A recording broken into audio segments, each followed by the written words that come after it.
Every single day, roughly 90,000 commercial ships are moving across the world's oceans right now. They're carrying your food, your phone, your clothes, the fuel that heats your home in winter. The entire modern economy runs on these ships, and almost every single one of them shares one very specific detail that most people have never stopped to think about. A bold red stripe running along the bottom of the hull. You've seen it before, in harbors, in photographs, in documentaries. And if you're like most people, you probably assumed it was just branding or tradition or some nautical color code that nobody bothered to explain. But here's what nobody tells you. That red paint at the bottom of every ship is one of the most important inventions in the history of human civilization. And at one point, it nearly poisoned every coastline on Earth. Not metaphorically, literally. The paint designed to protect ships from the ocean almost killed the ocean itself. This is the story they never put in the textbooks. Let's go back to the 1700s. Because to understand where we are now, you have to understand just how desperate the problem was at the beginning. Wooden ships were the most powerful technology on Earth. They were military power. They were trade empires. They were the way goods, people, and information moved between continents. A single fleet of warships could determine which nation controlled the global economy. But the ocean had other plans. The moment a wooden hull hit salt water, a war began. Not the kind fought with cannons. A biological war. Algae arrived first, coating the hull in a slick film within days. Then came barnacles, hard, crusty crustaceans that cemented themselves permanently to the wood and refused to let go. Then seaweed. Then the worst enemy of all, something called Teredo nivalis, the shipworm. Despite the name, Teredo nivalis is not actually a worm. It's a species of saltwater clam. But what it does to a wooden ship is genuinely terrifying. It bores directly into the submerged wood and eats it from the inside out, carving long tunnels through the entire structure of the hull. A ship infected with shipworms could be hollowed out in months. The wood would look solid from the outside while being completely riddled with tunnels on the inside. Sailors would only discover the damage when it was already too late. This process, the accumulation of marine organisms on a submerged surface, has a name: biofouling. And in the age of wooden ships, biofouling wasn't just an inconvenience. It was an existential threat. Here's the number that matters. A ship with heavy biofouling could lose up to 40% of its top speed. Think about what that meant in an era when naval battles were decided by who could maneuver faster, when a trade company could go bankrupt if its ships arrived at port a week behind a competitor. Speed was survival. Speed was profit. Speed was the difference between empire and collapse. Navies and merchants alike were desperate for a solution. They tried everything: coating hulls with tar, wrapping them in animal hair, nailing lead sheets to the bottom. None of it worked well enough. Then in 1761, the British Royal Navy tried something completely different. They copper-plated the bottom of a frigate called HMS Alarm, thin sheets of copper, nailed directly to the underwater portion of the hull. The idea was based on a simple chemical truth. Copper is naturally toxic to marine organisms.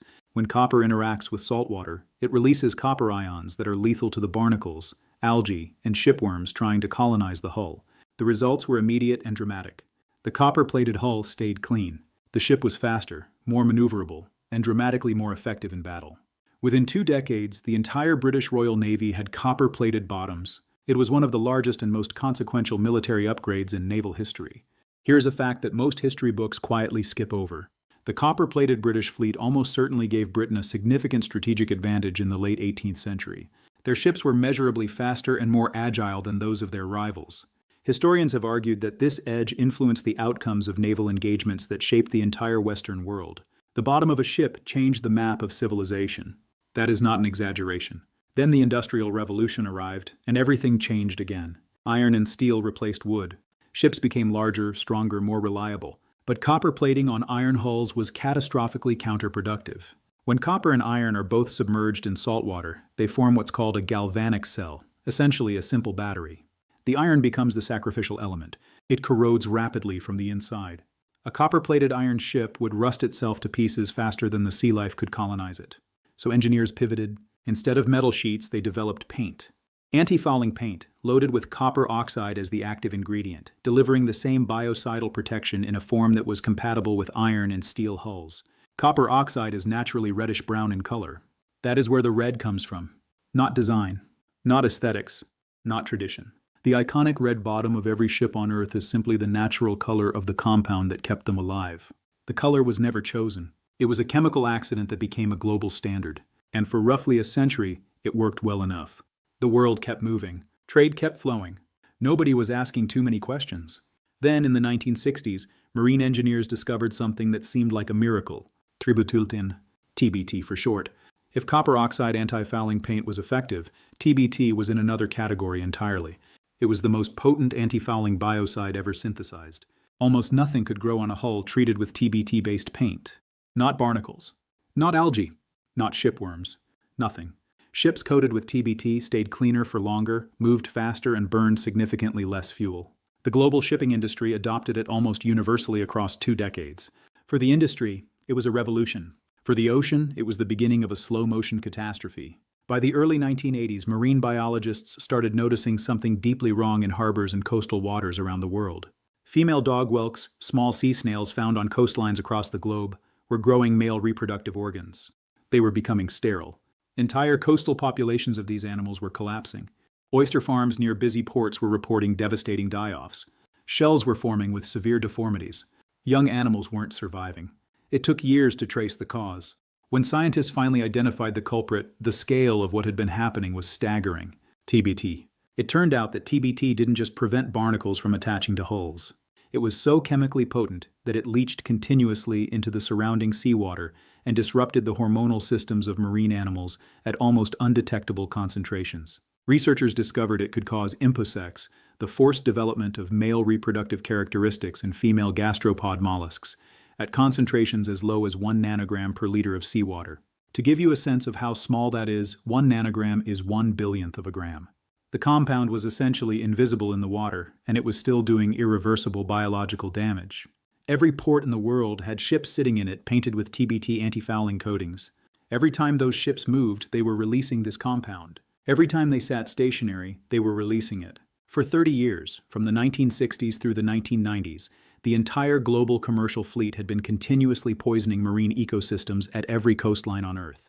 By 1997, researchers studying harbors in Western Europe found that in some of the most heavily trafficked ports, over 90% of female dog whelk populations showed signs of imposex. 90%. In some locations, the reproductive collapse was effectively total. Populations that had existed along those coastlines for thousands of years had been quietly destroyed, and barely anyone outside the scientific community knew it was happening. This was not an accident in the sense of being unpredictable. Once the chemistry was understood, what TBT had done was entirely logical. The tragedy was that nobody had looked closely enough, soon enough, to see it coming. The international community finally moved. In 2001, the International Maritime Organization passed what is known as the AFS Convention, the International Convention on the Control of Harmful Anti-Fouling Systems on Ships. TBT-based paints were banned. New applications were prohibited immediately. By January 2008, the global ban was fully enforced. No ships with active TBT coatings were permitted in international ports. What followed was one of the most remarkable ecological recoveries ever documented in marine science. Within just a few years of the ban taking effect, dog whelk populations in multiple regions began to show measurable recovery. Imposex rates dropped sharply in monitored harbors. The animals that had survived the contamination began reproducing again. Coastlines that had been biologically damaged for decades started coming back to life. The speed of that recovery demonstrated something important. The ocean is resilient. It can heal, but it needs us to stop poisoning it first. Here is the uncomfortable economic reality that sits underneath all of this. The reason the shipping industry had adopted TBT so aggressively in the first place was not negligence. It was math. Biofouling is genuinely, almost incomprehensibly expensive. Modern estimates place the total global cost of biofouling, factoring in increased fuel consumption, dry docking maintenance, and hull repairs, at somewhere between $150 and $300 billion annually. A seriously fouled hull increases a ship's fuel consumption by 30 to 40%. The global commercial fleet collectively burns hundreds of millions of tons of fuel every year. The difference between clean hulls and fouled hulls, measured in carbon emissions, is not trivial. More biofouling means more fuel burned, means more greenhouse gas in the atmosphere, so the industry couldn't simply stop using antifouling coatings after the TBT ban. The economics and the environmental math both demanded clean hulls. The solution had to be something that worked without TBT. Modern antifouling paints solved this through what is called self-polishing copolymer technology. The paint is engineered to wear away at a precise, controlled rate as the ship moves through the water, constantly exposing a fresh layer of biocide to the hull surface. The primary active ingredient in most of these modern formulations is still copper, but delivered far more precisely and with a significantly lower environmental impact than TBT ever had. Beyond that, A new generation of entirely biocide-free coatings is being developed and deployed. Some of these work through physical slipperiness rather than chemical toxicity. Surfaces engineered at the microscopic level so that marine organisms simply cannot find anything to grip onto. Several of these innovations are directly inspired by the skin of sharks, which has evolved microscopic structures called denticles that passively prevent biofouling without any chemistry whatsoever. Evolution had the answer the whole time. We're only now catching up. And yes, to answer the obvious question, modern anti-fouling paint can be manufactured in any color. There is no technical requirement for red. The chemistry doesn't depend on it. So why is it still red? Part of it is maritime tradition, and the shipping industry takes traditions seriously for good reason. When you operate in an environment as unforgiving as the open ocean, you respect the systems that have worked. Changing something as fundamental as the color of the bottom paint feels unnecessary, and in a world where unnecessary changes can have catastrophic consequences, that instinct is rational. But there's also a practical reason that gets overlooked. The stark contrast between a dark hull and the red anti-fouling zone below the waterline creates a clear, immediate visual reference line. It allows port workers, maritime inspectors, and crew to see at a glance exactly how deep the ship is sitting in the water, how much of the red zone is submerged, and how much is showing above the surface. This matters because of something called the Plimsoll line. In the 1870s, a British politician named Samuel Plimsoll launched one of the most important maritime safety campaigns in history. He was appalled by the number of sailors drowning on overloaded ships, vessels packed beyond their safe capacity by owners who prioritized profit over crew survival. Plimsoll pushed relentlessly for mandatory load line markings on all commercial ships, markings that would make it illegal to sail an overloaded vessel. His campaign succeeded. The load line became law. It is estimated to have saved tens of thousands of lives over the following century. The red bottom paint makes reading the Plimsoll line significantly easier. The visual boundary it creates lets anyone on the dock immediately assess whether a ship is sitting at a safe depth or dangerously low in the water. That single glance can be the difference between a vessel cleared for departure and one flagged for inspection. There is one more dimension to this story that is almost never discussed, and it might be the most consequential of all. Biofouling is one of the primary pathways through which invasive aquatic species spread around the world. Every ship crossing an ocean carries a biological community on its hull: bacteria, algae, small invertebrates, larval organisms that have attached themselves in one port and survived the journey to another. When those organisms arrive in a new environment with no natural predators, they can outcompete native species and restructure entire ecosystems. The zebra mussel in the North American Great Lakes, the European green crab spreading along the Pacific coast, the lionfish across the Atlantic. Invasive aquatic species are one of the defining ecological crises of the modern world, and hull biofouling is one of the main transport mechanisms. The International Maritime Organization has been actively developing mandatory biofouling management standards for years, precisely because a clean hull isn't only an economic and environmental issue. It is a biosecurity issue affecting ecosystems that took millions of years to develop. So the next time you see a ship, in a harbor, in a photograph somewhere in the background of a documentary, and you notice that bold red stripe running along the waterline, here is what you are actually looking at. You are looking at the solution to a problem that threatened to cripple global trade 3 centuries ago. You are looking at the ghost of a chemical catastrophe that quietly sterilized sea snails on every coastline on Earth before anyone noticed. You are looking at the result of one of the fastest and most consequential international chemical bans in maritime history. You are looking at a technology that is still actively being reinvented, still being argued over in international bodies, still being tested in shipyards and research labs right now.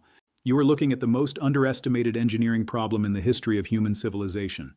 And you are looking at proof that sometimes the most powerful forces shaping the modern world are the ones quietly sitting below the waterline, invisible to almost everyone. The red was never just paint. It was never just a color. It was a choice that humanity made, got catastrophically wrong, and is still trying to make right.